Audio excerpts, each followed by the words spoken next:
Salut à tous, donc on est en live. Est-ce qu'on est bien en live? Je vérifie. Oui, il me semble que oui. J'ai l'impression. Il y a marqué Ouais, en direct. yes, c'est tout bon. Aujourd'hui, on reçoit Mathieu, qui est Head of Sales pour la compagnie de Mathis Clouet. Il a plusieurs boîtes, je crois. Donc c'est une seule, c'est sur The Ecosystem. Un gros pilier de la vente français. On a beaucoup de questions aujourd'hui sur les process, sur le setting, sur le closing. Je vais laisser faire une petite intro pour commencer. Et puis ensuite, on enchaînera sur le concept du podcast, qui est de tirer des cartes et des questions pour rentrer à l'intérieur de ton cerveau. Oh, j'aime bien. J'aime bien. Tu as une bonne headline. Ça me plaît. J'achète le concept. Let's go. Alors, je vais me présenter très rapidement. Moi, je suis connu aujourd'hui pour la partie vente, le côté head of sales, le côté management et les process de vente que j'amène. Ma particularité, si on devait la résumer en une phrase, c'est que moi, je viens du terrain de l'influence, que ce soit de par la vie que j'ai pu mener avant, les missions que j'ai pu faire et aussi tout ce qui m'a intéressé depuis des années au niveau de la psychologie humaine. Et donc, en fait, je fais un petit peu l'association des deux. Donc, c'est-à-dire d'un côté l'influence et de l'autre la vente. Et donc, factuellement, c'est une belle mathématique parce que ça permet de faire de l'argent. Et donc aujourd'hui, je travaille du coup avec Mathis Coué, effectivement, sur The Ecosystem. Prochainement sur Insider.io aussi, là c'est en train d'arriver, on est en train de lancer le SaaS et il y aura une partie consulting, donc je vais être Head of Sales aussi dessus. Et notamment aussi Algora Finance, donc avec Timéo et Alex, donc sur du trading en B2C.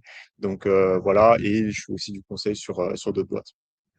Ok, je savais pas pour le volet Agora, on parle bien de la boîte de publishing sur la Non, finance? Non, c'est autre non, chose? non, Ok. non, on parle de Algora Finance, donc qui sont Algora. spécialisés trading, ouais. Ok. Trading prop firm, mais trading quali et avec des bons process, quelque chose de sérieux, donc c'est très sympa de bosser avec eux aussi. Ok, très bien. Quand tu dis que tu as commencé dans l'influence, tu peux détailler un peu? Il s'agit de quoi quand tu parles d'influence? D'influence politique, d'influence de médias, sur quoi tu étais? Euh, c'est- Plus psychologique, moi quand je parle d'influence, c'est vraiment sur le terrain opérationnel, psychologique, pour obtenir du renseignement, pour analyser par exemple le non-verbal d'individus dans des situations à risque.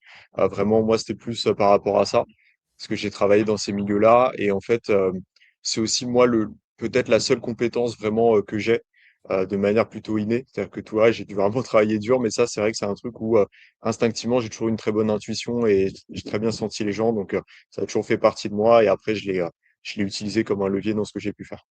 Ok. Le master, enfin le boss de fin de ce jeu-là, c'est les négociateurs du GIGN, par exemple? Non, alors, ils sont très bons. En France, ils sont pas mauvais. Aux États-Unis, c'est déjà un peu mieux, mais encore, ça reste quand même des process assez basiques, puisque moi, c'est des choses que j'ai pu étudier justement, alors pas en France, mais aux États-Unis, sur en fait les techniques de négociation, notamment du FBI, et c'est assez intéressant. Maintenant, c'est quand même des process un peu basiques, mais je pense que ce qui fait qu'ils sont excellents, c'est le côté empirique. Le boss de fin, c'est Chase Hughes, qui est mon mentor et qui est le mec qui a formé la CIA, le FBI, les Navy Seals, ainsi de suite, sur les thématiques d'influence, et qui est le numéro un mondial sur ce sujet-là aujourd'hui. Et lui, pour le coup, il a vraiment dédié sa vie à ça, donc c'est quelqu'un qui est vraiment bon. Mais après, c'est vrai que effectivement, les négociateurs ont un bon niveau, et mecs qui font des interrogatoires aussi, évidemment, et tous les mecs sur le terrain Ops, donc tout ce qui va être DGSE, DGSI, CIA, MI6 et compagnie, c'est quand même du gros niveau aussi, quoi. Ok, trop bien. Trop, trop bien. Bah, let's go, on va rentrer dans le sujet. La première question est avec ce rapport-là, je t'introduis le jeu de cartes. Le jeu de cartes, c'est simple. Tu as 9 questions qui vont rentrer avec des intensités de plus en plus fortes sur ton expertise et qu'est-ce qu'on peut apprendre de toi. Ouais. Là, j'ai lancé la première question. J'aurais pas dû la lancer. Mais tu as compris l'idée. Tu as deux cartes, tu as deux jokers, pardon. Tu as le joker flou où tu me réponds sur des KPI à plus ou moins 30%. Et tu as la question, le joker renvoi qui est en gros, j'ai pas envie de répondre à ta question, réponds-moi toi plutôt. Ok, C'est good pour toi? ok. Donc là, ouais, c'est bon pour moi. Donc je lis la question, c'est ça? Ouais, moi je vais te la lire, je vais te les poser là normalement. Je vais reset pour, Vas-y. qu'on tire la première carte ensemble. Et c'est parti. Et l'idée, c'est qu'on fasse des discussions ouvertes sur chacune de ces questions. Alors, sur la partie origine, donc tu avais un business qui te faisait voyager et dépenser comme tu voulais, donc relativement avec l'influence ou pas, ça j'aimerais bien le comprendre. Ouais. Tu l'as arrêté pour prendre des appels et faire du closing. Ça s'est joué à quel jour, pourquoi? Et j'aimerais bien que tu me parles un peu de ça. Qu'est-ce qui fait que tu es là maintenant? C'est une bonne question. En fait, j'avais un business effectivement qui était lié à l'influence où en gros, je me disais, bah, comment je peux utiliser les compétences que moi j'ai et comment je peux l'adapter à la vie de tout le monde. Et en fait, le problème, c'est que du coup, c'était vraiment du B2C. Pourquoi je dis que c'était un problème? Parce qu'en fait, les enjeux de quelqu'un qui va être dans le B2C souvent sont moindres par rapport à une boîte ou par rapport à d'autres contextes, des fois un peu différents. Parce que je sais que par exemple, j'ai pu aider aussi, j'ai pu travailler avec des militaires, avec des mecs qui devaient se préparer pour certaines missions, etc. Et ça, c'était intéressant pour le coup. Forcément, sur le business en ligne, tu peux pas, tu peux plus difficilement faire ça. Et donc là, en fait, le souci, c'est que je me suis rendu compte que je pouvais pas amener les gens à des niveaux extrêmes parce qu'en fait, ils pouvaient pas avoir la motivation et les objectifs corrélés à ça. Et moi, du coup, ça me poussait pas à évoluer pour pouvoir justement leur transmettre quelque chose de supérieur. Et donc, ça m'a amené à un déclic où je me suis dit, bah, en fait, oui, là, c'est vrai, je fais de l'argent, je voyage comme je veux, je suis bien, j'ai la vie dont tout le monde rêve factuellement. Mais en fait, c'est pas la vie dont moi je rêve. Et je me rends compte qu'à ce moment-là, bah, en fait, ça peut pas continuer parce que je me sens pas aligné. Et moi, ce que j'ai toujours aimé, c'était apprendre, évoluer. Et là, je sentais que c'était plus le cas. C'est-à-dire que moi, voyager un peu partout, c'est pas le truc qui me fait le plus rêver, même si c'est ce que je fais effectivement souvent. Mais par contre, apprendre des choses et me développer, ça m'a toujours vraiment plu. Et en fait, là, je me rendais compte que j'avais ce plafond de verre enfin, de par mes clients, en fait. Et donc, c'est pour ça que j'ai changé de clientèle. Mais je me suis dit, bah, comment je peux utiliser l'influence? Ah, bah, dans la vente. En vrai, c'est logique. Sauf qu'en fait, j'ai jamais été vraiment closer en tant que tel et je suis jamais passé par là. Et donc, je me suis dit, bah, par souci de légitimité, faut que je reparte au point zéro et que je remonte les échelons en passant par là. Et du coup, c'est ce que j'ai fait. C'est pour ça que je suis parti dans ce mode de vie de prendre des appels tous les jours. Ok, trop bien. T'as commencé avec quelle offre à étiquette au closing? C'est l'écosystème. Ok, ok, ok. Ouais, Ah, trop bien. Ok, un pur produit du écosystème. ouais, exactement. Bah, l'offre de Matisse, j'ai commencé comme ça, en fait. Ok, trop bien. Est-ce que tu t'es essayé sur d'autres offres ou t'es vraiment. Tu sais, il y a toujours ce truc-là des closers. T'as un closer multi-terrain ou t'en as qui est plus Ouais, enfin, spécialisé sur, je sais pas, l'IMO ou des niches comme ça et qui performe pas forcément partout. ouais, C'est. c'est vrai.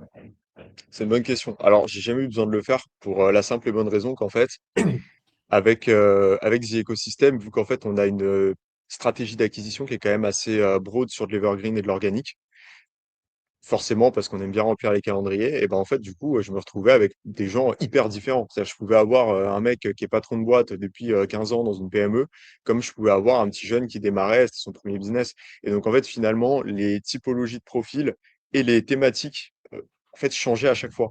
Donc finalement, j'ai l'impression en fait d'avoir fait un peu tous les gens possibles. Donc c'est vrai que ça m'a quand même donné un panel assez large. Puis même dans les business que j'ai pu faire avant, j'ai quand même vendu. Donc j'ai pu aussi vendre sur d'autres terrains aussi, quoi. Ok, trop bien. Trop, trop bien. Magnifique. Let's go. Prochaine question.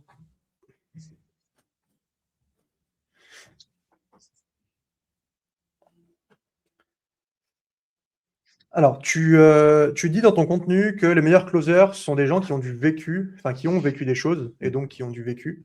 Euh, Dans ton recrutement, comment tu spots ça et comment tu montres que les personnes ont du vécu? Et en fait, j'aimerais plus appuyer cette question-là encore plus, c'est que tu dis que l'autorité vient du vécu et Ouais. 80%, enfin, 80% de l'appel de vente, c'est de l'autorité. L'autorité vient du vécu. Comment tu fais quand tu as un petit jeune qui a 19 ans, qui arrive, qui vient de s'expat à Dubaï et qui n'a pas forcément vu grand-chose? Comment tu fais pour le faire performer et sélectionner le bon? C'est une très bonne question. En fait, déjà, je pense pas que ce soit une question d'âge parce que moi, à 19 ans, si je prends mon exemple, et c'est aussi ce qui fait que je sais que tout est relatif, bah, en fait, à 19 ans, j'avais peut-être déjà vécu énormément de choses, donc j'ai une certaine maturité. Donc, je pense pas que ce soit une question d'âge pour le coup. Et au même titre qu'il y a des gens qui ont la trentaine, en fait, qui ont une vie très linéaire, et donc finalement, ils manquent de relief sur certains aspects.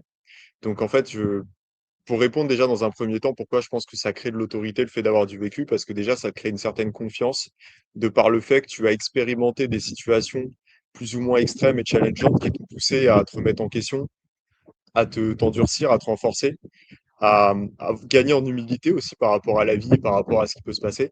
Et donc ça, c'est quand même des qualités qui, pour moi, peuvent forger des bons humains à condition qu'ils arrivent à prendre les choses sous le bon angle et qu'ils arrivent à voir le côté positif. Donc ça, pour moi, c'est un très bon test.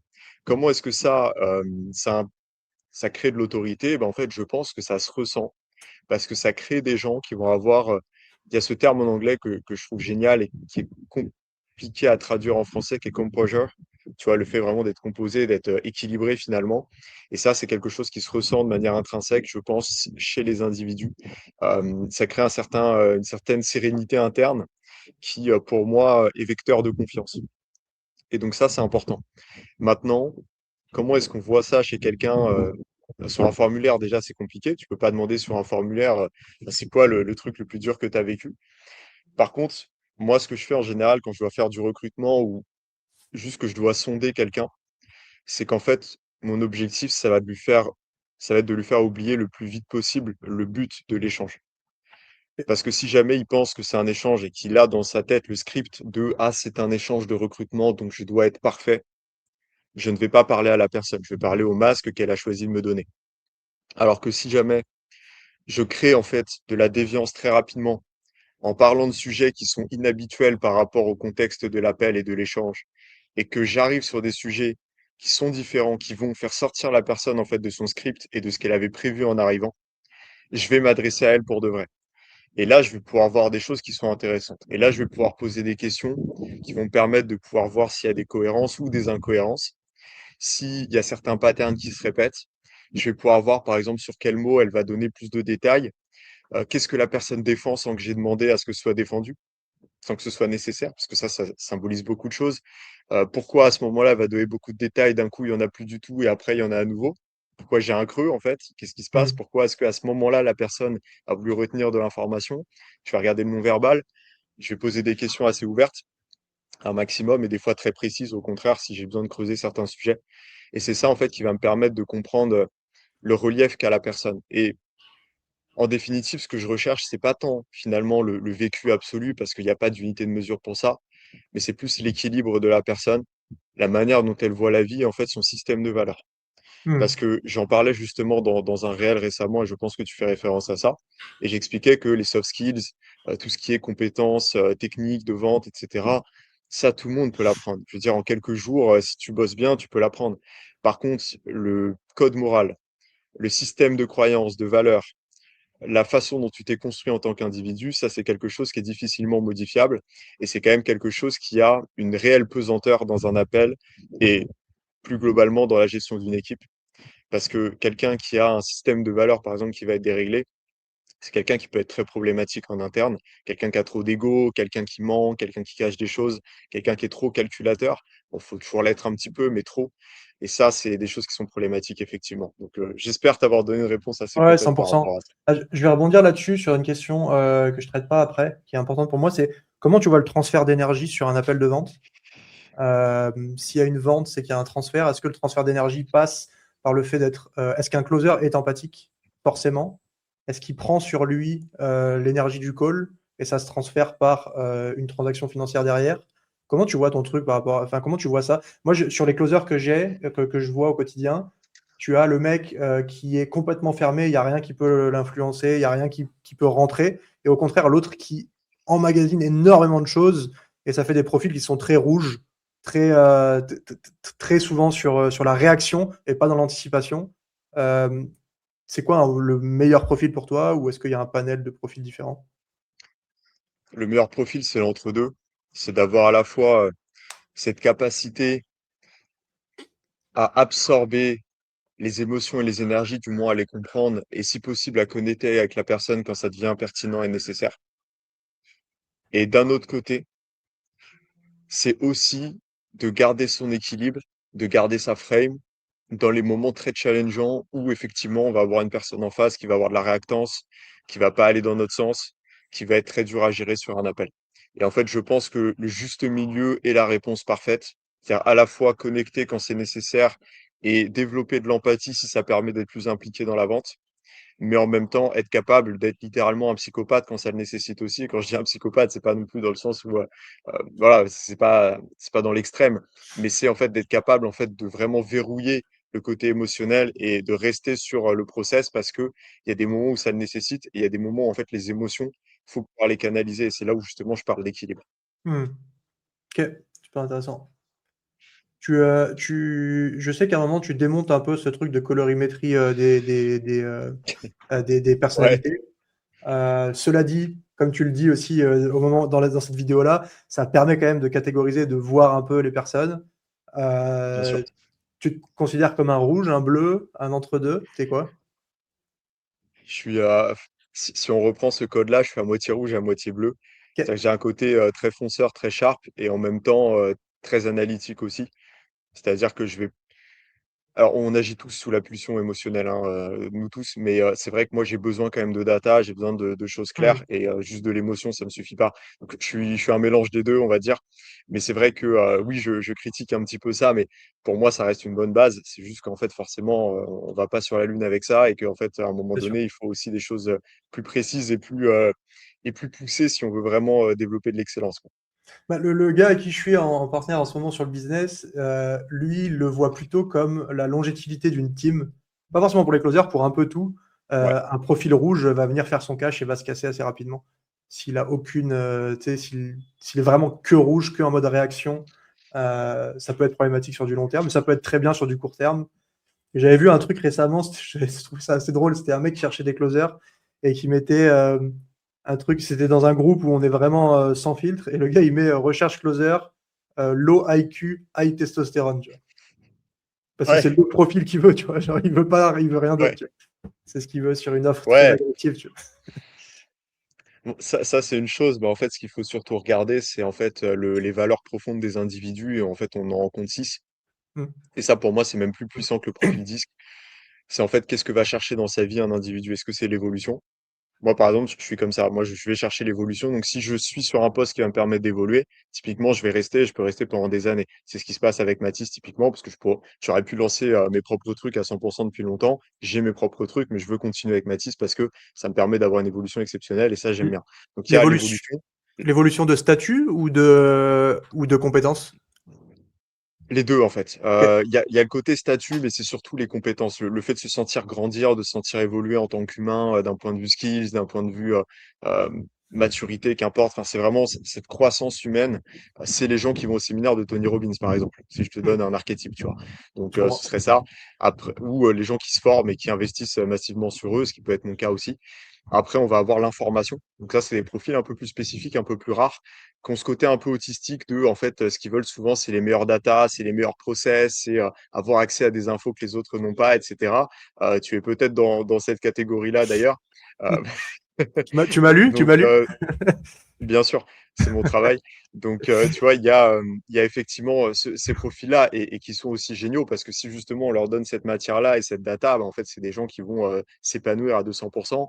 Après, on va avoir les profils qui vont chercher de l'expérience. Donc, eux, c'est peut-être les profils rouges dont tu parles. C'est des gens qui vont avoir, qui vont vouloir en fait ce côté, ce pic émotionnel.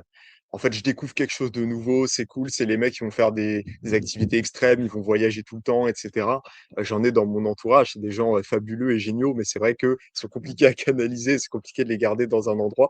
Donc, on va avoir ces profils-là, on va avoir après les profils qui vont chercher le côté social pour le coup, tu vois, plus qui vont vouloir vraiment en fait la connexion. Pas Mm. tant le côté social, mais être compris, partager des émotions avec des gens, partager des liens forts. Donc ça, c'est les gens qui vont vraiment s'identifier au groupe et ils vont rester pour ça, pour cette raison-là. Donc là, je crois que ça fait 4, si je dis pas de bêtises. Ensuite, ce qu'on va avoir, la liberté. La liberté, les profils de liberté sont des profils très intéressants aussi. Eux, c'est pas les profils qui vont vouloir voyager tout le temps, c'est pas ça. C'est des profils qui vont surtout pas vouloir avoir de chaîne. Et en fait, eux, le pire truc, c'est l'horaire prédéfini, c'est en fait leur mettre des contraintes tout le temps. Et c'est des gens qui ont vraiment besoin d'avoir cette indépendance au niveau de leur temps, au niveau de leur énergie, peut-être aussi sur l'aspect financier, effectivement. Et ça, oui, c'est des profils aussi qui ressortent beaucoup. Donc voilà, je réfléchis si j'en ai pas oublié un, je crois que c'est tout, mais je suis pas certain. Ok, ok, trop bien. Super intéressant. Let's go. Prochaine question.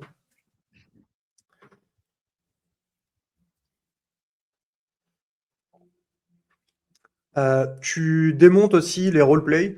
Tu dis que c'est sympa, mais que ça sert à rien. Je crois que j'ai même entendu un contenu où tu dis que quand on t'en envoie, bah, tu les regardes même pas, tu t'en fous. Euh, Ouais, c'est vrai. Quand tu évolues dans le process de recrutement, dont on va développer un peu plus juste après, euh, bah, comment tu fais pour voir si le mec il est bon? Est-ce que tu lui demandes des calls de closing? Comment tu vois enfin, ouais, c'est quoi ton. Ouais. Ouais, moi j'ai un process où en fait je vais demander les transcripts, donc Fathom, Gemini, qu'importe. Et je vais faire en deux steps. Le premier step, je vais foutre ça dans une IA où en gros, moi, j'ai développé tout un truc d'analyse de call où en fait, je l'ai surboosté avec tous mes docs en fait que j'ai par rapport à tout ce que j'ai pu faire avant, par rapport aux gens qui ont pu me former. Donc en fait, on est sur des docs qui sont très poussés en termes de data, en termes de connaissances en neurosciences, en influence, en psychologie et en closing. Et donc du coup, ça me permet d'avoir déjà une data exceptionnelle sur les calls, sur ce qui s'est bien passé, ce qui n'a pas été. Et rien que ça pourrait suffire, mais bon, j'interviens quand même après en second temps pour valider ou invalider et pour regarder aussi la frame et l'énergie. Ce qui, ça, pour le coup, ne peut pas être transcrit dans une IA, hein. Et ça, faut le juger et le regarder. Et je vais regarder plutôt l'attitude globale de la personne, son non-verbal. Est-ce qu'elle est très agitée sur l'appel? Est-ce qu'elle a du stress?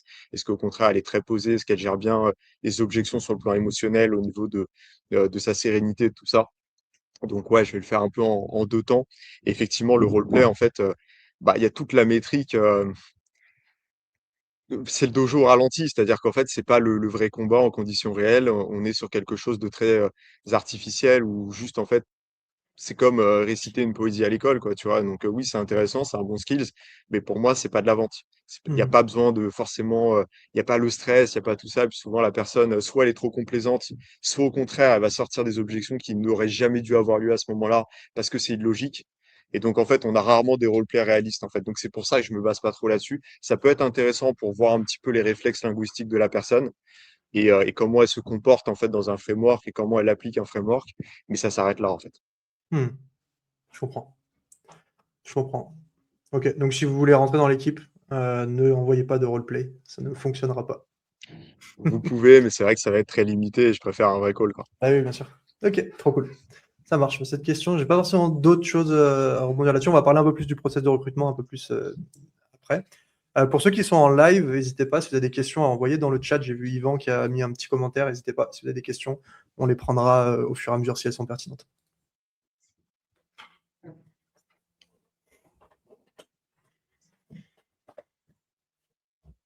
Alors, la prochaine question, bah, c'est celle de l'autorité sur le fait que sur un call de closing, 80% d'un call vient du vécu. Un closer qui a 23 ans qui rentre chez toi, tu lui donnes quoi pendant les 3 prochains mois? Ça, cette question, on va la passer parce qu'on a déjà répondu. Donc, je vois pas Ouais. forcément l'intérêt de revenir là-dessus. C'était relativement clair pour moi de ce côté-là.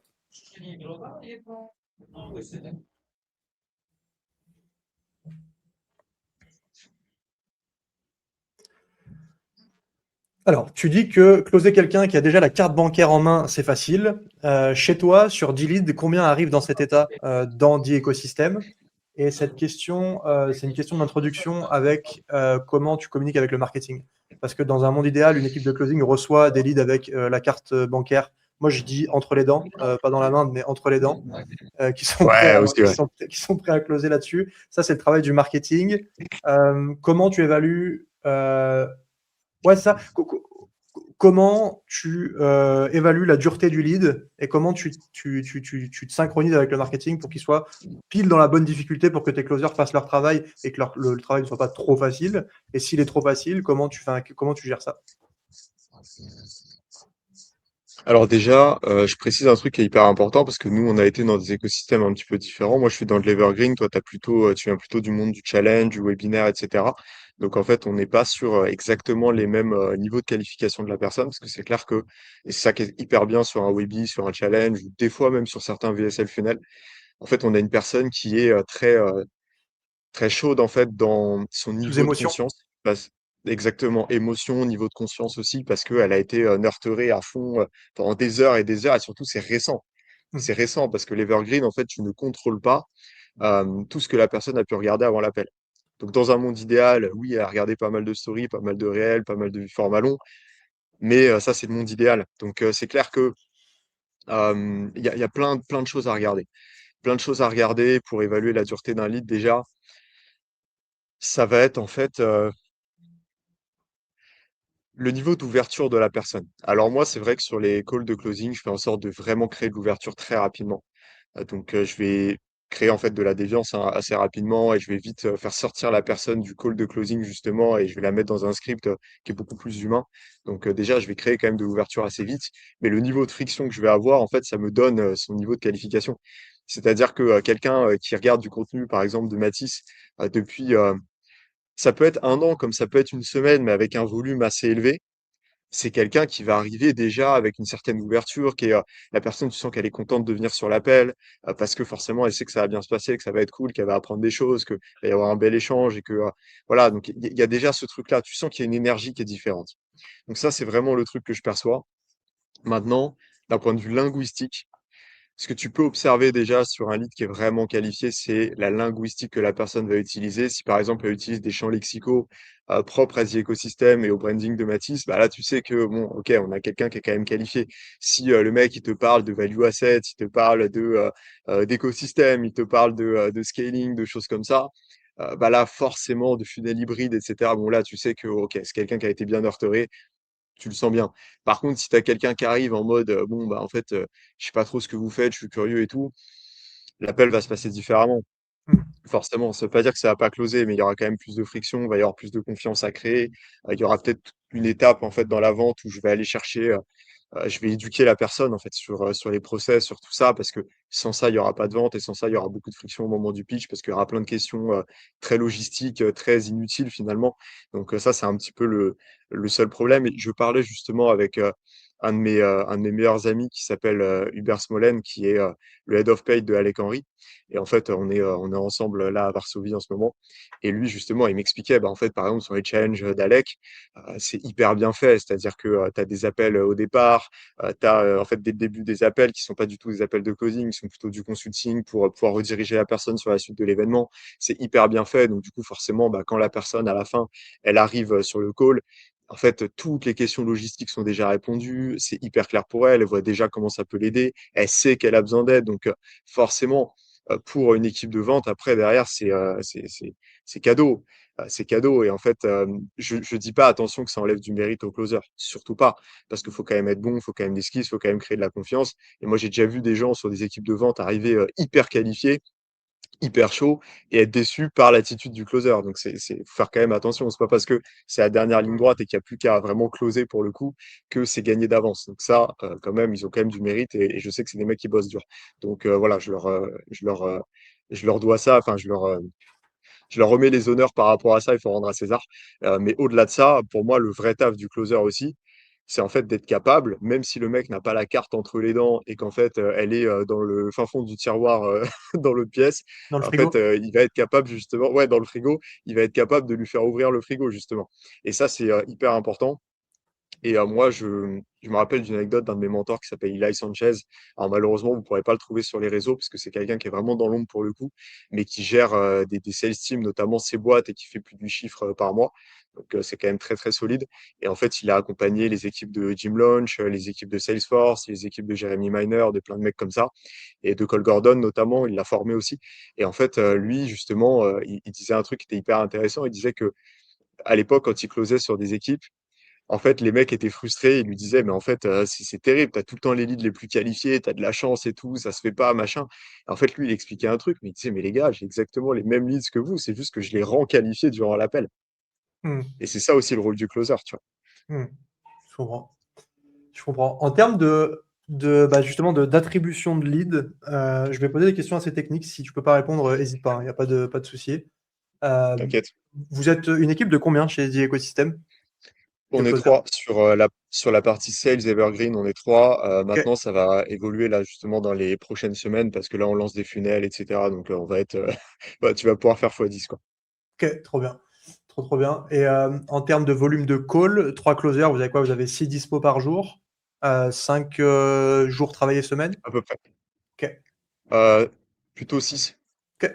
Plutôt 6. Bon, des fois, alors moi, j'aime bien faire 6-7 parce que ça me plaît. Maintenant, j'ai bloqué le dimanche parce que j'aime bien me ressourcer aussi. Et puis, j'ai aussi d'autres choses à faire. Donc, ça me permet de faire du taf un peu plus long terme, on va dire, parce que c'est vrai que le closing, ça reste du court terme.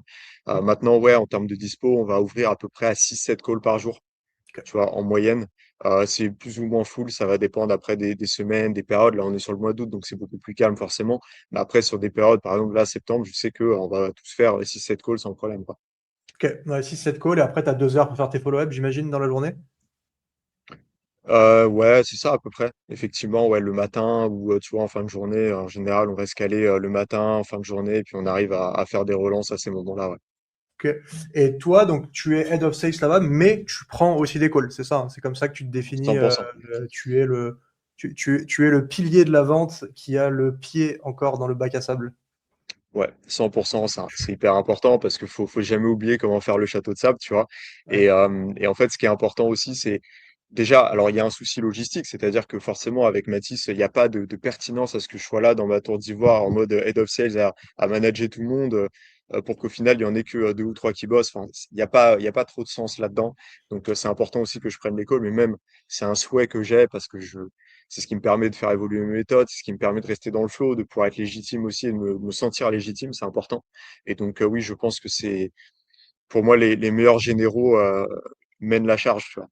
Ok. Et du coup, tu libères combien de slots par jour, toi, de ton côté, pour des calls? Parce que j'imagine que tu peux pas en faire non plus 6 par jour, si tu as du management à faire. Tu serais surpris. Ok. Tu fais partie des gens Ouais, qui ont deux journées complètes dans une? ouais, c'est pas rare que je bosse vraiment jusqu'à tard et ça me dérange pas. Et en fait, plus tu bosses, plus tu as d'énergie pour bosser. Donc, c'est Hmm. jamais un problème. En fait, le problème, c'est de faire peu. C'est quand tu fais peu que tu es fatigué, que tu te sens débordé. Tu te sens jamais débordé quand tu fais beaucoup. Je ne peux que être d'accord avec ça. Mais ouais, ok, trop cool. Let's go. Prochaine question. Il me semble que c'est.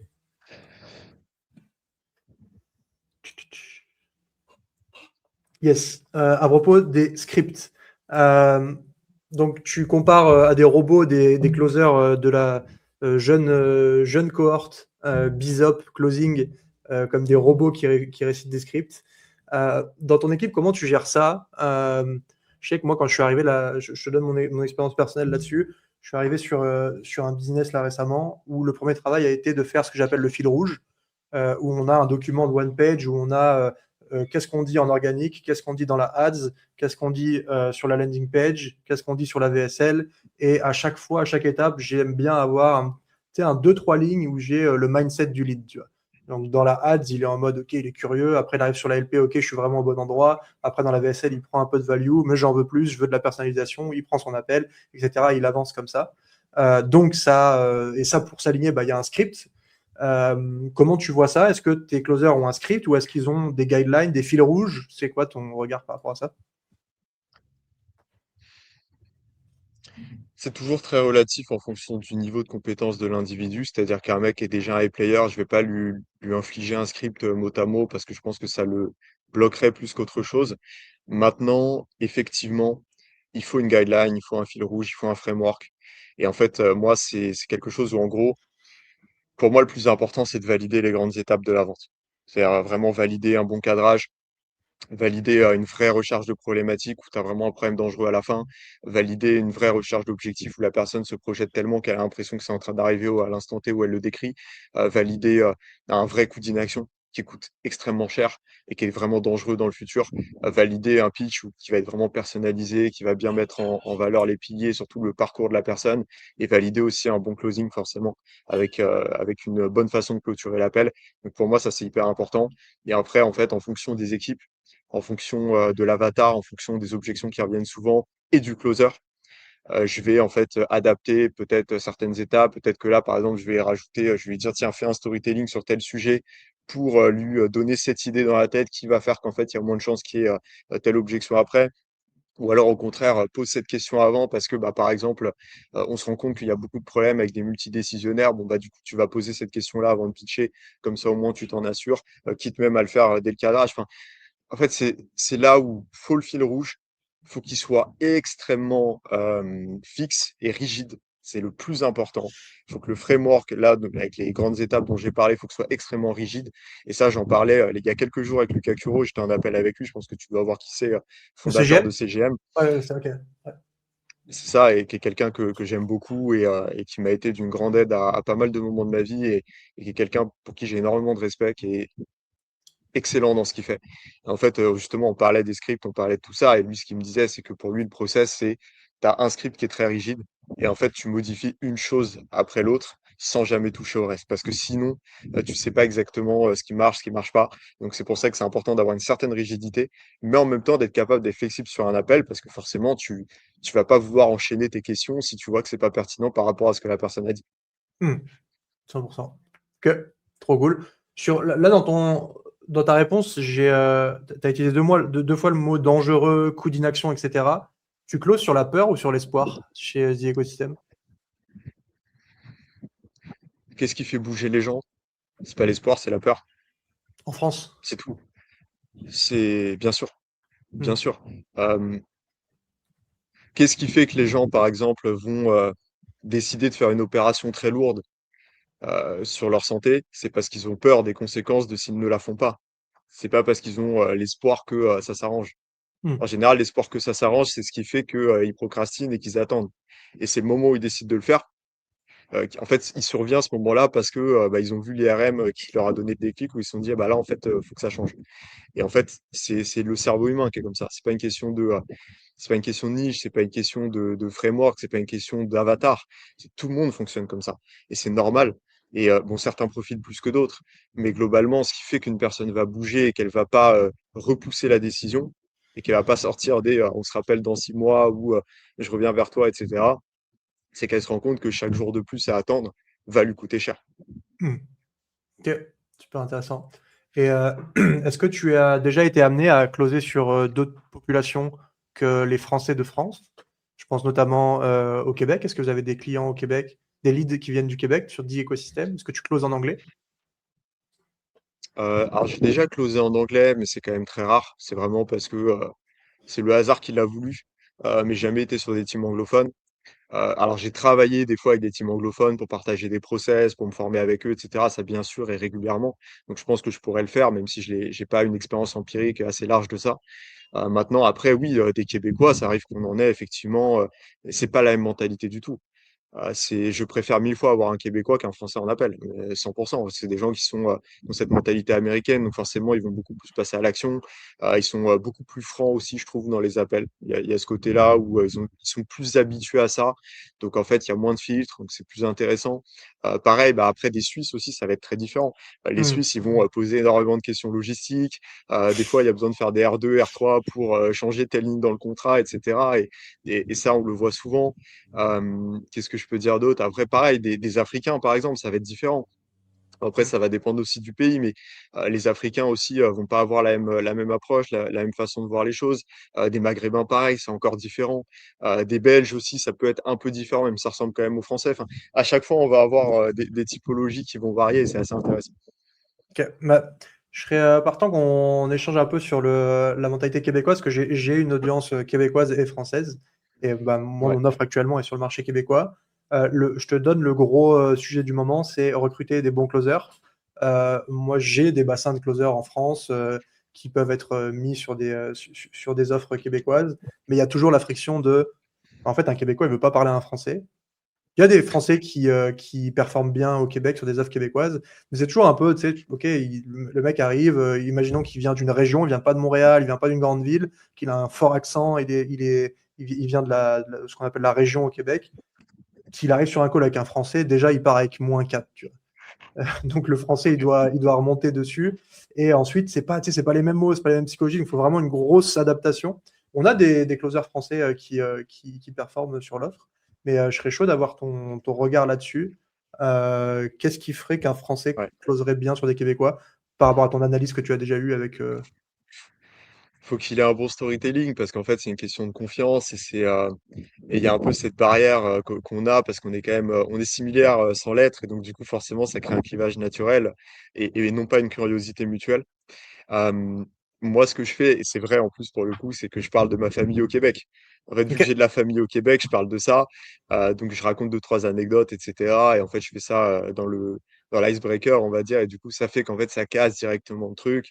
Et en fait, voilà, ils savent que ils n'ont pas affaire à un connard de français comme les autres et que bah, je connais le Québec, j'y ai été, je connais bien, j'y ai vécu et tout. Donc, tout va bien.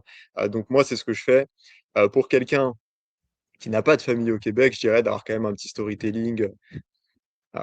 Faut trouver quelque chose. Après, c'est très personnel, mais je pense qu'il faut trouver un truc qui va briser la glace rapidement et créer ce biais tribal où en fait la personne va se dire bon, ça va, il est pas comme moi, mais il peut me comprendre. Donc en fait, Hmm. je vais pouvoir avoir une discussion avec ce mec, quoi. Ouais, lancer une perche dès le début. Ok, je comprends. Ouais, Ouais, très vite, même dans l'après-cal en fait, si possible. ouais, carrément, je comprends. Intéressant. Si tu as des Québécois, d'ailleurs, tu pourras me les envoyer. S'il y a des Québécois qui nous écoutent, on est en recrutement. N'hésitez pas. Parfait. Tu... Ah, est-ce que tu m'entends? Ouais. C'est bon. Euh, Tu dis qu'un taux de conversion à 70% ne veut rien dire parce que ça va dépendre de la qualité des leads. Euh, Tu m'as donné le taux de conversion des 3 KPI dans le formulaire que je t'ai envoyé avant cet appel-là. Est-ce que tu peux les rappeler? C'est quoi pour toi ton benchmark en donnant un peu de contexte? Donc, ça veut dire, on dit offre à la dit écosystème. Les gens sont nurturés par du contenu organique plus ou moins en fonction de leur exposition au contenu de Matisse. Ils arrivent en call. T'attends quoi de tes closers en taux de conversion? T'attends qu'ils closent en R1, en R2 ou peut-être plus en R3? Je ne sais pas comment vous fonctionnez. Ok. Ouais, c'est quoi Ouais. ce que tu regardes global? Full R1. Full Ok. R1 systématiquement, pour moi, c'est vraiment quelque chose qui est important. Donc, ouais, full R1. C'était le call? Je vais me rentrer parce que. T'as dit quoi? Le R1 et CT ou pas? Tout va dépendre, en fait. Tout va dépendre. Parce que là, il y a une petite averse. Ouais, pas Donc, de je souci. vais rentrer. Mais pour moi, R1, c'est très rare, en fait, qu'il y ait besoin de faire du R2 sur des calls. C'est vraiment si c'est des questions logistiques et que faut valider deux, trois petits détails qui restent. Mais souvent, ouais, on va être sur du R1 de manière très classique. Après, derrière, sur les KPI, en fait, sur des prospects qui, pour le coup, euh, vont pas être forcément là pour acheter directement parce qu'ils viennent, par exemple, du consulting ou ce genre de choses. Je vais pas être très regardant des taux de conversion globaux, je veux dire. Parce qu'en fait, ça se trouve 10%, c'est super bien parce qu'en fait, les 10% concernés, c'est des mecs qui peuvent factuellement acheter parce qu'ils sont qualifiés et qu'ils sont dans un moment où c'est pertinent pour eux. Donc, ça peut être très bien. Et par exemple, là, les taux de conversion que je vais plus regarder, c'est sur en fait les gens qui étaient qualifiés, qui effectivement pouvaient acheter, qui avaient les finances, qui avaient tout ça. Là, par contre, c'est très important. Et là, effectivement, on va aller plutôt chercher des taux de conversion où, oui, c'est bien qu'il y ait plus de 50%, quoi, parce que sinon, c'est qu'il y a un problème, en fait. Comment je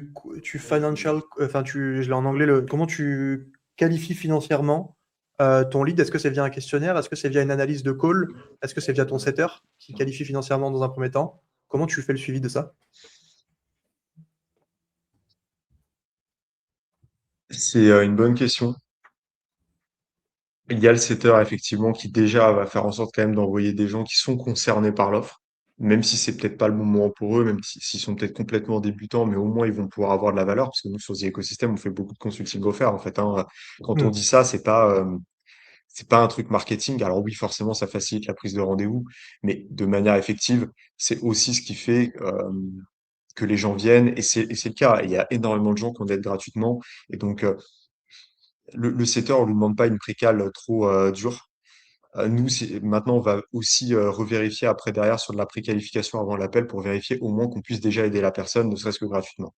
Et après, en fait, une fois qu'on peut l'aider, on va la prendre en call. Même si elle n'a pas les finances, même si elle nous dit, bah, en fait, là, je suis vraiment broke, je peux rien acheter, etc., on va la prendre en call. Et au pire, on fait du nurturing et on pourra récupérer la personne plus tard parce que, bah, elle aura déjà eu du résultat grâce à nous. Et nous, on a eu des mecs, juste avec un appel, ils ont pu exposer leurs résultats parce qu'ils ont eu le bon conseil au bon moment. Donc, en fait, c'est pas tant un frein, en fait, c'est juste que c'est du coup plus long terme, forcément. Ok. Au niveau du bottleneck, du goulot d'étranglement que vous avez sur votre funnel, est-ce que vous pouvez vous permettre de prendre des calls comme ça? Vous n'êtes pas en mode, OK, on te disqualifie parce que ce gars-là va prendre la place d'un gars qui est qualifié financièrement et potentiellement qui va rapporter plus de cash. Vous n'êtes pas dans cette démarche-là. Vous êtes dans une démarche plutôt où vous donnez dans un premier temps et vous savez que vous allez recevoir dans un deuxième temps, c'est ça? Ça dépend des périodes, en fait, hein. Forcément, Ouais. si on est sur des périodes où on va avoir une activité qui va être très forte, là, on va être beaucoup plus sélectif et on va devoir refuser des gens en leur disant, bah là, c'est trop tôt, c'est pas le bon moment, etc. Hmm. Donc ça, c'est sûr. Mais sur des périodes où ça va, en fait, on a quand même pas mal de créneaux ouverts, on peut prendre du monde, on va se permettre d'être généreux et on va se permettre de pouvoir prendre plus de monde, même si forcément, il y aura pas de vente directement. Comment vous faites? Je rebondis là-dessus sur la partie marketing. Donc, je connais le funnel de Mathis parce que je regarde tout le temps ce qui se passe sur le marché. Je sais qu'il lance un peu des ads. C'est pas son gros point d'acquisition, sauf erreur de ma part. Comment vous arrivez à avoir une constance sur les leads? Est-ce que c'est directement corrélé au nombre de reels que Mathis sort? Si tu as 3 Reels qui sortent, qui explosent de manière organique, est-ce que ça vient remplir tous tes agendas et tu es complètement débordé? Comment vous gérez l'acquisition de leads sur ce funnel, ce social funnel que vous avez sur The Ecosystem? C'est une très bonne question. En fait, ça va vraiment dépendre des périodes pour le coup. Je vais faire en sorte de. Est-ce que tu peux me synthétiser un petit peu ta question pour que je te donne la meilleure réponse possible par Ouais. rapport à ça? En gros, comment tu t'assures que ta team de 3 closers, ou peu importe combien vous êtes, est tout le temps des calls à closer et dans un volume constant pour avoir une certaine prédictabilité sur le revenu du business? Je dirais l'agressivité du setting. Et ça se joue beaucoup en fait aussi au niveau de tout ce qui va être, tu sais, story avec du passage à l'action, proactivité du setter, même si en fait, très honnêtement, on est souvent sur des restrictions et des blocages parce que bah évidemment, il fait le taf et il fait ce qu'il faut. Donc ça joue beaucoup et c'est quand même des petits points de friction qu'on peut avoir, mais j'ai envie de dire c'est un bon point de friction parce que ça veut dire qu'en fait le mec fait son taf. Donc ça c'est un truc qui rentre beaucoup en compte. Après, c'est aussi beaucoup le follow-up. C'est-à-dire qu'en fait, dans des moments où, par exemple, ça va être beaucoup plus calme, ce qui va pouvoir faire la différence, ça va être en fait le fait que nous, derrière, sur le CRM, on aille bombarder, on aille chercher les mecs en follow-up pour faire en sorte que bah, justement, on les perde pas et qu'on puisse les garder et en fait qu'on les récupère en call. Hmm. Donc voilà, ça joue beaucoup en fait sur la partie nurturing. Ok, je comprends. Ouais, donc c'est ça, vous avez des cartes joker, vous avez la carte follow-up, vous avez la carte séquence de story, et C'est vous ça. savez qu'en faisant ça, vous allez remplir potentiellement 20, 30 créneaux assez Ouais. facilement. Ok, ok, ouais, c'était ça ma question. Moi pour le coup, j'évolue là sur un tunnel VSL où on tartine en ads et je commence à imposer tranquillement du contenu organique et j'aimerais avoir cette synergie et cette source de lead qui provient de l'organique. Je ne l'ai pas encore. Mais quand tu es en ads, bah, tu as ton coût par lead, tu es relativement stable, quoi. Si ton media buying est bien fait, tu, tu, tu, tu sais ce que tu vas avoir. 100%. Et puis, de toute façon, les as de Matisse, c'est du retargeting. Enfin, c'est de plus de ads to follow pour le moment. Bon, Ok. là, c'est en train de changer. On va partir sur des VSL funnel, etc. Donc, ça va être différent. Mais là, pour le moment, voilà, on va dire, c'est de l'evergreen boosté, quoi. Ok. Non, je serais très curieux dès que vous avez la VSL en place, on pourra se faire un appel pour discuter de tout ça parce que moi, c'est vraiment mon Avec quotidien plaisir. actuel. Ok, trop bien, trop cool. Let's go. Prochaine question.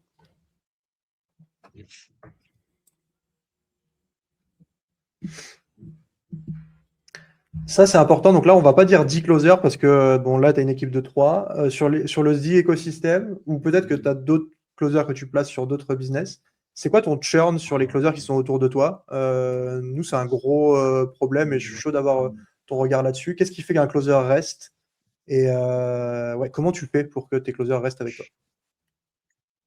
J'ai des taux de churn qui sont très bas. Euh, C'est-à-dire qu'en fait, déjà, ça passe par la qualité de l'offre. En fait, si le closer, pardon, est bon, que l'offre et l'écosystème, ça suit, il a tout intérêt à rester parce qu'il fait de l'argent. Et donc, c'est ce qui fait que moi, en général, quand je vais placer des closers ou même les gars de mon équipe, ils vont rester. Bah, parce qu'en fait, justement, ils ont tout intérêt à rester. Maintenant, en général, quand il y a du churn, ça se fait dans première, deuxième semaine, quoi. Hmm. C'est souvent les mecs, dès qu'ils voient que ça fit pas, c'est bon, ils partent et c'est réglé. Donc, le but, en fait, c'est d'arriver à le savoir le plus vite possible. Comme ça, au moins, on est bon et on peut s'adapter en fonction. Je dirais que ça, c'est le plus important. Maintenant, les qualités en fait, les points qui vont faire qu'un closer va avoir plus de chances de rester, c'est déjà le fait que ce soit pas juste un opportuniste et pas juste un mercenaire qui va partir sur un challenge la semaine d'après, et qu'il ait vraiment envie d'évoluer aussi au sein d'une boîte et qu'il y voit son intérêt et qu'il y ait une belle harmonisation des égoïsmes pour reprendre Tougan, et qu'en fait, c'est vraiment quelque chose qui fonctionne bien là-dessus. Moi, je dirais que ça, c'est le plus important. Et après, qu'il sente que c'est un écosystème qui peut lui faire confiance et lui donner des armes pour pouvoir évoluer. Et je pense que le point aussi qui fait que moi, tous les closers, soit les gars que j'ai formés et que j'ai placés sur des offres, ou les mecs qui bossent dans mes équipes, restent, c'est qu'en fait, ils ont ce truc où ils sentent qu'ils évoluent et qu'ils apprennent des choses et donc qu'ils évolueront moins dans un autre environnement, quoi, tout simplement. Ça joue beaucoup. Ok, intéressant. Et tu tu as cette dimension culture de boîte dans l'écosystème pour justement qu'ils soient sous le drapeau de l'entreprise et que ça soit des ambassadeurs de marque au-delà de closer. Est-ce que tu as cette dimension-là? 100%. Bah, en fait, nous, les trois sales de The Ecosystem, ils ont leur compte Insta, ils postent sur Insta, ils ont leur personal brand, ils parlent de ce qu'on fait, des strats, de tout ça. Moi, je le fais beaucoup aussi. Et en fait, ça joue, je pense, le fait de se sentir fier aussi d'appartenir à une culture de boîte, d'appartenir à une vision. Je pense que ça joue énormément et c'est ce qui fait que les gens restent, hein. C'est parce qu'ils ont un intérêt statutaire à rester. Ok. C'est encouragé ça de la part de Mathis? C'est une vision qu'il a là-dessus ou... Ouais, ok, trop bien. 100%, 100%, par exemple, là, il y a du merch qui va arriver, il y a des choses comme ça. Donc, ouais, 100%. Et puis, le côté team building, les événements, le fait de mettre en avant et de mettre en valeur les gens aussi, ça joue beaucoup. Et ça, je pense que c'est très important. Ok, trop bien. Tu as parlé des opportunistes qui sautent de challenge en challenge. Je serais d'avis de parler un peu de l'état du marché du closing actuellement. J'aimerais bien avoir ton regard. Je sais que Ouais. tu as un regard assez tranché là-dessus. Je te donne ma lecture et après, je veux bien que tu rebondisses là-dessus. Euh, le marché du closing français a été inondé d'offres de BISOP pour devenir closer. Les opportunités ne manquent pas, c'est-à-dire qu'il y a de plus en plus de challenges. Il y a de moins en moins de challenges qui font beaucoup d'argent. Le marché se resserre au niveau des rentabilités. Et en fait, on est coincé pour moi dans un modèle où on a des challenges qui font beaucoup trop de calls, il y a beaucoup trop de closers, et en fait, toutes les KPI descendent vers le bas, et ça fait quelque chose qui fait plus trop de sens, selon moi. C'est quoi ton regard sur le marché actuel du closing? Parce que en Amérique du Nord, c'est pas du tout comme ça. T'as pas d'agence de closing, c'est que des équipes internes ou des gens qui forment des closers pour les placer dans ton équipe interne et qui vient faire de head of sales externalisé, ce qui est très peu le modèle en France. C'est beaucoup plus des agences qui viennent faire des coups de cash. Je serais chaud d'avoir ton avis sur le marché. Je vais te le donner. En fait, le problème pour moi, c'est pas tant le modèle agence, parce que je pense qu'il y a des gens qui font bien leur boulot et il y en a qui sont bons factuellement, même si je pense que le fait d'internaliser, c'est toujours mieux dans une boîte. Donc pour moi, le problème n'est pas là. Le problème, il est plus dans la vision de ces agences et dans le côté très usine et très faut faire du cash vite. Et ça, pour moi, c'est le plus gros problème. Et ça vient aussi du fait que les gens qui ont ces agences-là n'ont pas une vraie culture de la vente et en fait ne sont pas des gens, pour la plupart, qui ont vraiment été à fond sur le terrain, qui ont vraiment fait ce qu'il fallait. Et il y a ce côté à pas du gain aussi, où en fait, le problème aussi du marché français, c'est que j'ai l'impression, et c'est très subjectif ce que je vais transmettre, mais j'ai l'impression qu'il y a beaucoup ce côté court terme. Que, en fait, on va faire le braquage et on va repartir. Et du coup, on va faire une grosse team avec je sais pas combien de closers, on va recruter à la volée, on va pas vraiment faire attention au recrutement. On va pas avoir de rétention et en fait, on va avoir des churns, mais c'est pas grave et on les remplace à la volée. Et en fait, ça crée naturellement un nivellement par le bas qui est très fortement encouragé par le fait aussi que les gens voient le closing comme une simple étape, alors que c'est une vraie science, que c'est une vraie compétence très poussée qui mérite toute attention et tout développement. Et c'est ce qui fait qu'en fait, on a des head of sales en fait qui ont jamais été vraiment des bons closers, qu'on a des formateurs en vente qui ont jamais été des bons closers. Et en fait, les mecs en général, ils font le minimum pour avoir la légitimité. Après, derrière, ils switchent à head of sales ou alors formateur ou alors agence. Et en fait, c'est ce qui fait que du coup, on a des gens qui juste, je pense, manquent de compétences. En fait, je pense que le problème est plutôt là, c'est qu'il y a un manque de compétences parce qu'on est encore sur un marché qui est jeune au niveau de la vente et qu'il n'y a pas une écrémation naturelle qui a été faite comme ça a pu être le cas aux États-Unis, au Québec ou autre. Et donc, du coup, forcément, bah, en fait, c'est le temps qui est des mecs qui arrivent pour dire, bah, en fait, là, les gars, ça marche pas. Il va falloir monter la barre plus haut. Il va falloir changer les process. Il va falloir être beaucoup plus drastique dans les recrutements et dans la gestion des équipes.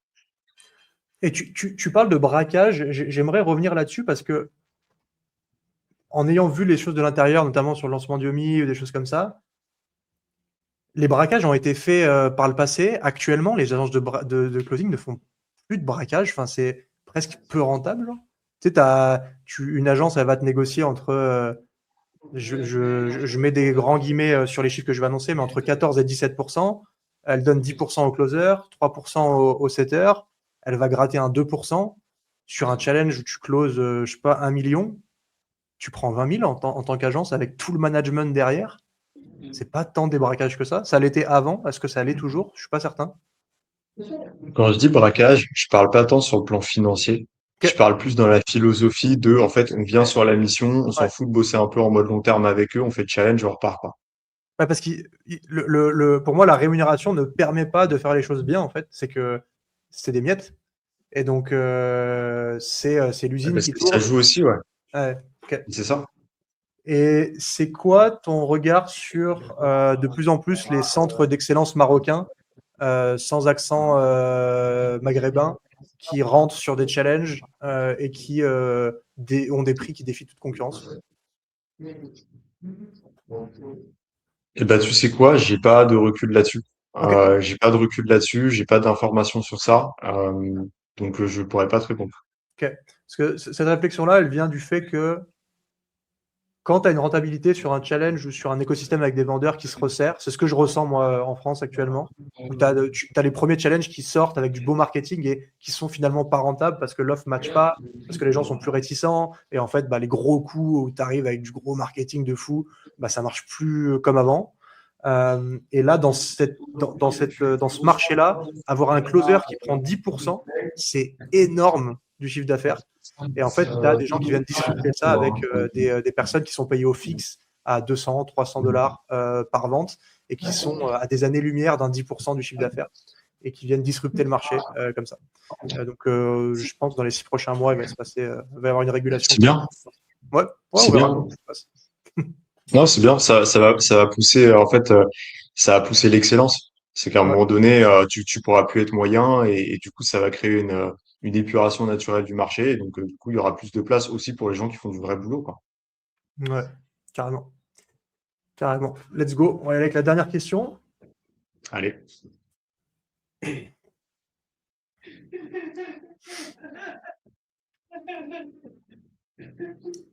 Cette question-là, elle est portée sur, tu as une offre qui fonctionne et on le sait, en business, en acquisition, on doit toujours anticiper.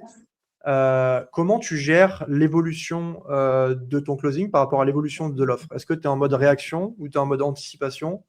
Comment tu comprends que bah, ça ne close pas aussi bien qu'avant? Et comment tu réorientes, je dirais, la boussole vers le nord pour reprendre le dessus au niveau du closing? Et est-ce que ça t'est déjà arrivé aussi? C'est la première question. Ouais, bien sûr, évidemment. En fait, on n'est jamais dans l'anticipation. Ça n'existe pas. C'est impossible. C'est impossible. Parce que si idée d'anticipation il y a, ça veut dire qu'il y a un contexte qui a provoqué l'idée et donc il y a une réaction. Donc l'anticipation n'existe pas. La question, c'est à quel point la réaction, du coup, permet de prendre de l'avance et permet d'être efficiente. Et moi, ce que je fais, c'est que quand j'identifie qu'il y a en fait une problématique, je vais évidemment la résoudre. Mais en général, ce que je vais faire, c'est que je vais faire plus que la résoudre, c'est-à-dire que je vais me poser la question de qu'est-ce qui pourrait se passer après. Et comment, du coup, je pourrais faire mieux que juste résoudre. Hmm. Parce qu'en fait, si, imaginons, on a une fuite dans le toit, alors oui, on peut colmater la brèche comme on peut refaire le toit. Et des fois, c'est plus intéressant de refaire le toit parce qu'en fait, on se rend compte qu'on a le temps. Et moi, j'aime anticiper et prévoir dans le sens où c'est peut-être une déformation professionnelle par rapport à la vie que j'ai eue avant, mais je sais que d'expérience, le moment où on se dit, tiens, j'aurai le temps de le faire, en fait, il n'arrive jamais et en fait, ça se passe jamais comme prévu. Et le simple fait de faire beaucoup plus que prévu, finalement, ça permet juste d'avoir un niveau normal, en fait, Je et de comprends. pouvoir avoir une réponse normale aux événements. Donc, en fait, pour moi, c'est crucial et nécessaire d'anticiper dans la réaction. Et donc, par exemple, imaginons, on prend un exemple très simple, c'est OK, là, on a vu qu'il y avait une objection qui revenait plus souvent que d'habitude. Bon, bah, on va rajouter telle étape dans le process. Et en fait, je me rends compte que bah, là, tu sais quoi, vu qu'on a le temps de rajouter une étape dans le process, est-ce que finalement, on pourrait pas faire encore mieux pour être encore plus sûr, pour mettre encore plus de chances de notre côté et faire en sorte que même si la situation se dégrade encore plus, bah, en fait, on va pouvoir tenir la charge et tout ira bien dans la suite. Hmm. Ok. Ouais, très clair. Très, très clair. Très bien. Et en termes de quotidien avec tes équipes, t'es comment? T'es en mode genre un meeting le matin de team et on set les objectifs, ou t'es beaucoup plus chill, un par semaine, etc. Comment tu diriges au quotidien tes équipes? Ça dépend des équipes. Ah, c'est une bonne Ok. question, ça dépend des équipes. Sur The Ecosystem, en fait, On est très régulier, on fait des appels quasiment tous les matins avec Mathis. Moi, je vais des fois faire des appels, vraiment des gros points avec l'équipe, tu vois, par exemple une fois par semaine, quand il y a des choses à régler, parce qu'en fait, des fois, on se rend compte qu'il y a des trucs, ça va durer pendant des mois, alors qu'en fait, en un appel, on peut tout régler et Ah c'est oui, réglé. Donc, il y a ça. Et après, sur d'autres équipes, ça peut être 2 fois, 3 fois par semaine. Tout va ok, dépendre, en fait. ok, super intéressant. On va clôturer dans peu de temps. T'as encore 5 minutes? Ouais, j'ai encore 5 minutes. Ok, top. C'est quoi qu'on te souhaite dans 6 mois, 1 an? Vers où tu veux aller? C'est une bonne question. Là, le projet, ça va être de manager de plus en plus, beaucoup plus de teams. Et en fait, j'ai un double projet. C'est à la fois de manager pas mal d'équipes parce que oui, forcément, que c'est intéressant, tu as plus d'impact. Financièrement aussi, c'est évidemment très intéressant. Mais au-delà de ça, en fait, moi, ce que j'ai à cœur de construire et de créer, c'est de vraiment changer la vente en France et d'amener des process beaucoup plus avancés avec toutes les compétences que je peux avoir. Et en fait, de vraiment faire passer ça un step au-dessus. Et j'en parlais avec Lucas, justement, on avait cette discussion-là il y a quelques jours. En fait, je lui disais, bah, tu vois, moi, mon objectif, c'est en fait comme à l'armée, tu vois, on a l'armée régulière, on a les forces spéciales. Bah, en fait, c'est un peu la même chose. Il y a l'armée régulière avec les closers classiques qui font un bon boulot et ils sont importants. Et en fait, moi, j'ai vraiment envie de créer cette équipe de FS où en fait, je vais avoir des mecs qui vont à être formés à des méthodes qui sont beaucoup plus avancées, qui sont beaucoup plus sharp. Et en fait, pas avoir beaucoup de monde. Et tu vois, une petite équipe, tu vois, une dizaine, vingtaine, trentaine maximum de personnes, mais des mecs que je forme directement, quitte à les former en présentiel, qui sont incentivés à mes méthodes et qui peuvent aller beaucoup plus loin que les autres aussi. Et après, potentiellement, bah, déjà évidemment de faire le maximum avec Mathis pour en fait utiliser ces skills-là et ces process pour faire en sorte que ces écosystèmes ça prenne euh, vraiment de l'avance en termes de vente, parce qu'il faut savoir que Mathis, lui, dans sa philosophie, il fait toujours en sorte d'améliorer le produit, d'améliorer les process. Là, il y a un SaaS, il y a Insider qui est en train de sortir, il y a plein de choses qui se développent. Donc moi, mon but, c'est d'amener ça aussi et du coup d'améliorer la vente pour en fait pouvoir tenir le niveau et pouvoir aussi apporter ça et cette excellence. Et après, peut-être rendre ça disponible entre guillemets à d'autres sphères du marché, pouvoir aider aussi d'autres équipes, d'autres entrepreneurs. Donc ouais, ça pourrait être intéressant. C'est quoi les objectifs de The Ecosystem en termes de chiffre d'affaires? Je sais qu'il est très transparent là-dessus, Mathis. Tu peux Ouais, les redire rapidement? ouais, 100%. Là, on est en train d'aller chercher les 1 million par mois, du coup, avant la fin de l'année. Donc là, c'est l'objectif qu'on se fixe. Donc ça devrait aller assez rapidement avec les funnels qu'on est en train de mettre en place.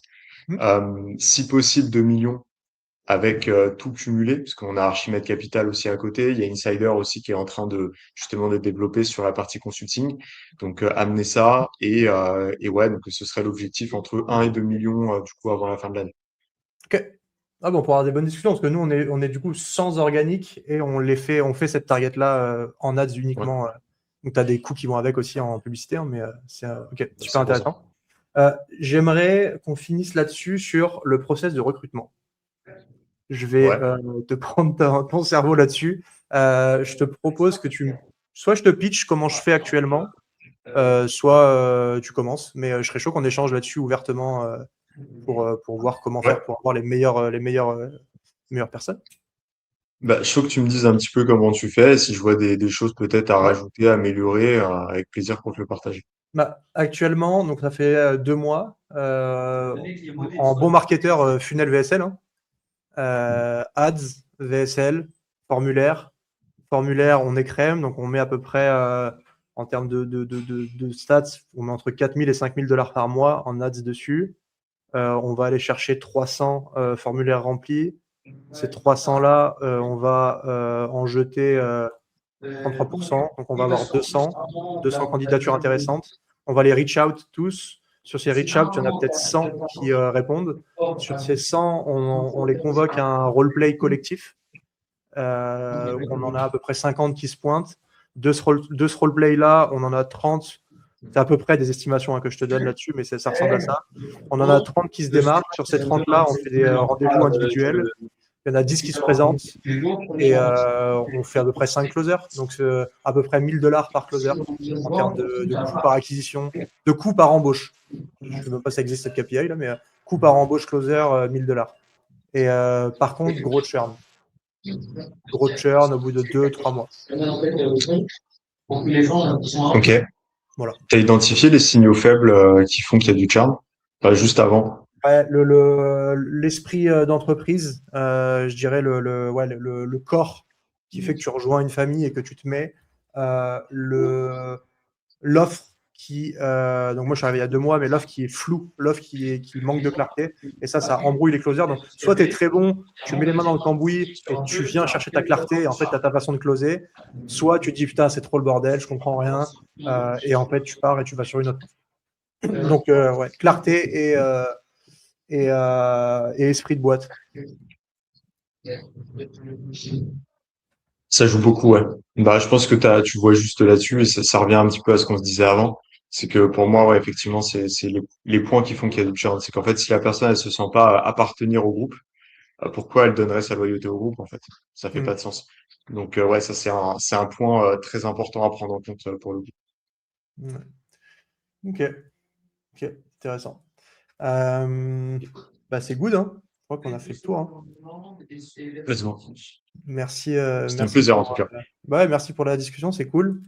J'espère que ceux qui étaient en live ont apprécié. On a eu quelques personnes qui étaient là. Merci à toi. Et puis, je te souhaite tout le succès avec The Ecosystem et tous les autres business que tu as. Eh ben, écoute, je te remercie vraiment. C'était un plaisir d'échanger, très pertinent tes questions. J'ai bien aimé aussi toute l'application que tu as mis dans la préparation de ce rendez-vous. Et pour être honnête, c'est la première fois que je vois ça, donc t'es pas CMO pour rien, donc ça c'est une bonne nouvelle. Donc franchement, Yes. non, c'était vraiment bien. J'ai apprécié l'échange, les questions étaient hyper pertinentes et très bien calibrées. Donc merci pour ça. C'était un très bel échange et hâte de voir un petit peu peut-être les shorts qu'on va pouvoir sortir ou même le retour des gens, ça fera Oui, plaisir. carrément. Merci à tous qui ont suivi le live et on se retrouve pour un prochain épisode.